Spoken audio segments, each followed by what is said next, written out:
Hello everyone and welcome back to another video from Apps Academy.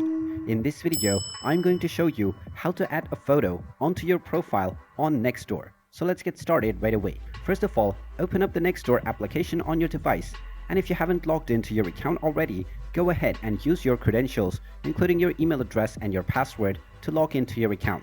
Once you have been logged in, you will be taken to the home page, from which if you wish to add your profile picture, tap on the profile icon at the top left corner. This will then open up your profile menu, within which you will see the picture icon at the bottom right corner of your current profile picture.